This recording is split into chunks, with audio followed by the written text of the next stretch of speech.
Stand at the end of your hallway and look down the length of the carpet in the light. You see it, the path worn down the middle, darker than the edges, gray where 1,000 footsteps have walked the same line.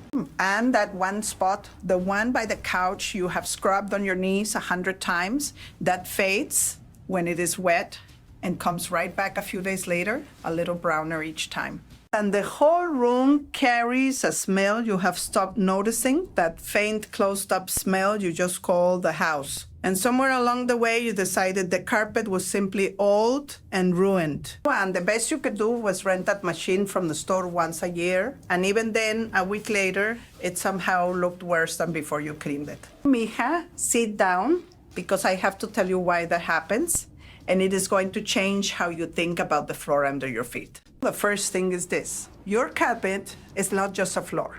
It is the single biggest air filter in your whole house. All day, every day, it catches and holds everything that comes into your home. The dust, the dirt off your shoes, the pet hair, the dander, the pollen, the little things floating in the air that settle down into it, pounds of it woven down deep into the fibers where the vacuum barely reaches. And you and your children live and crawl and breathe right down at the level of it.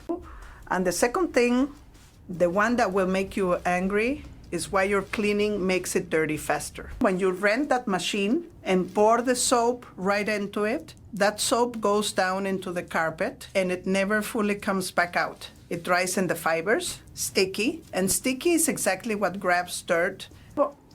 So a carpet cleaned with soap left in it becomes a magnet. It pulls the dust and dirt right out of the air and holds it. And in a week, it is grayer than before you started. The cleaning itself is what resoiled it. It was never that your carpet was ruined. It was that nobody taught you how to rinse it. My name is Berta, and the old ways of keeping a house are what I share here. The way my mother and my grandmother kept a home back when a rug was beaten out on the line in the sun and lasted 30 years. Only the plain knowing that used to pass from a mother to a daughter and has quietly gotten lost. And one quick word before we go further, because so many of you have asked me where all of this is written down. It finally is. I put everything, every method from these videos, the exact mixes and measures, the safety rules, and the whole rhythm of the house into one book.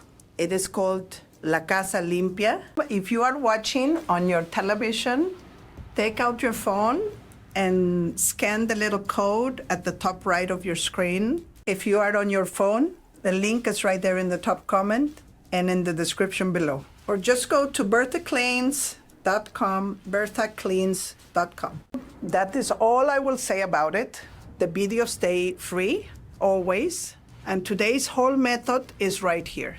Now let me show you. The first step before one drop of water touches that carpet is to vacuum thoroughly. And I mean truly thoroughly, not the quick pass you do on a Saturday. Because most of what is in your carpet is dry dirt. And if you wet it before you have pulled the dry dirt out, you turn it to mud and grind it deeper into the fibers. So vacuum it well first. And if you have the thick, shaggy kind of carpet, vacuum the whole room, go in one direction, and then go over it all again crossways. In both directions, Mija, because those long fibers lean over and hide the dirt down at the roots.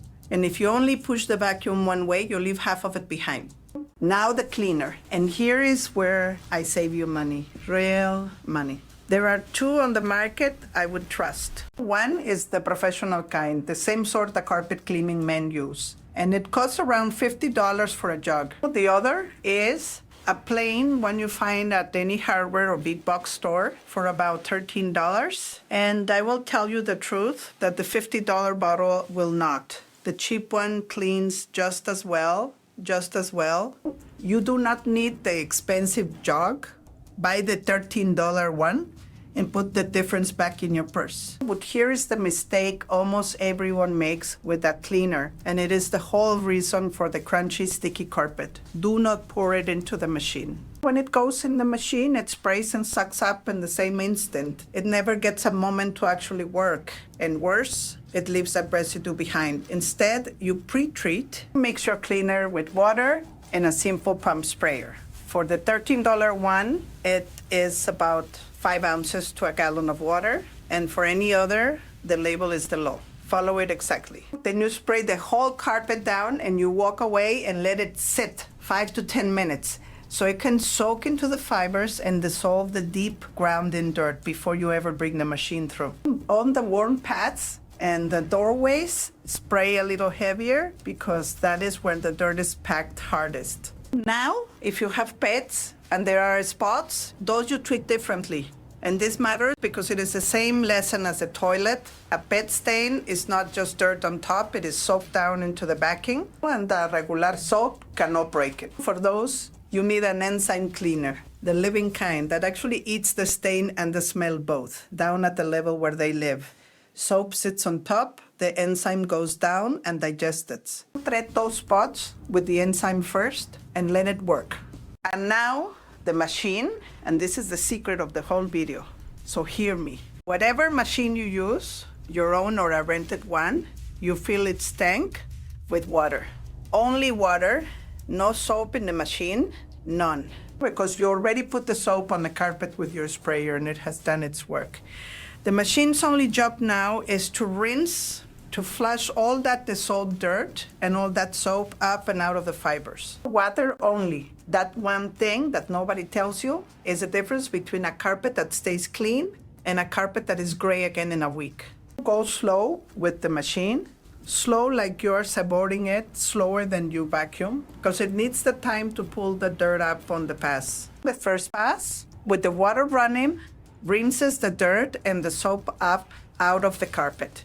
Then a second pass with the water off, just the suction, the dry stroke, pulling as much of the moisture back out as the machine will take. Oh, and if a spot is truly bad and does not come clean the first time, there is no shame in going over it again.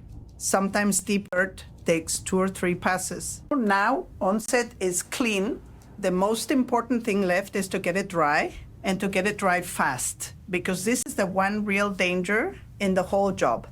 A carpet left too wet, too long, will grow mold and mildew down in the backing where you cannot see it, and then you have traded a dirty carpet for a smelly one that is worse.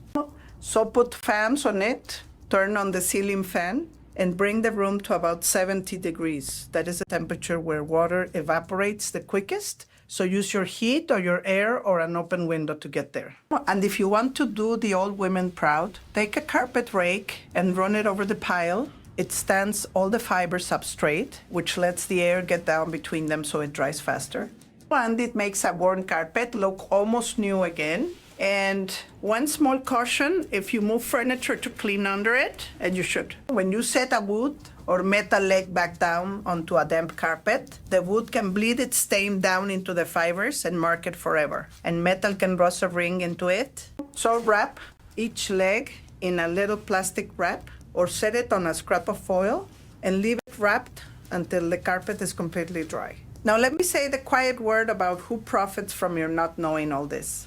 You were shown a $50 juke and told that is what good carpet cleaner costs, when a $13 bottle does the very same work. That is $40 every time for a fancier label.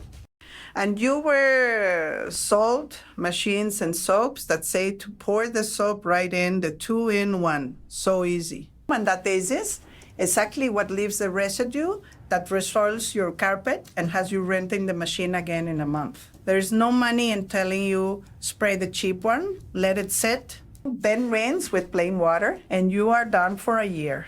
There's a great deal of money in a carpet that looks worse a week after you clean it, and a $50 jug, and a machine rented again and again. Nobody skimmed it in a dark room, Mija. It is quieter than that. It simply pays better to sell the expensive bottle and the soap that stays in than to teach a woman to rinse. Your grandmother took her rugs out to the line and beat the dirt out of them in the sun and the wind for nothing. And they lasted her whole life. We cannot beat a wall-to-wall carpet on a line, but the law underneath is the same. Get the dry dirt out, use a little cheap help, and above all, rinse it clean and dry it fast. That is the whole of it, and it costs almost nothing. So here are the small habits that keep it that way. Vacuum often, truly often, because it is a filter, and a filter must be emptied, and every bit of dry dirt you take out today is dirt that never gets ground in and never has to be washed out. When something spills, tin it that very minute, blot it, press it up into a clean cloth, draw it out, never rub it in, and never let it dry. And a pair of shoes left at the door keeps more dirt off that carpet than all the cleaning in the world. So here is what I would ask of you. Go and vacuum that worn path in your hallway twice over, one way and then the other, and see how much comes up that you thought was just the color of the carpet. And when you do the full clean, put only water in that machine, and then come back and tell me in the comments whether it finally stayed clean this time instead of going gray in a week. And tell me your county and how old your carpet, because I am curious how many of these old floors had years of life left in them all along. I read every one, and if you want all of this written down in one place, the whole house, every method, the measures and the safety rules on the seasonal calendar, the book is there for you. Scan the code at the top right, find the link in the top comment and the description, or go to bertaclians.com. La Casa Limpia. It would make my mother proud to know the knowing is written down at last. Next time, I will take you to the stovetop. The burn rings, bake it hard around the burners. The grease turned to glue that no spray seems to lift, and show you the old way to melt it all off. Again, with what is already in your cupboard. But today, you start with the floor you had given up on. You vacuum it deep both ways. You spray the cheap cleaner and give it the time to work. You rinse it with plain water and nothing else. You dry it fast so it never sours. And you find at the end that your carpet was never ruined. It was only never rinsed. The women who kept their homes with their own two hands beat the dirt out of their rugs and dried them in the sun, and those rugs lasted a lifetime. And that is a thing we are only just starting to remember.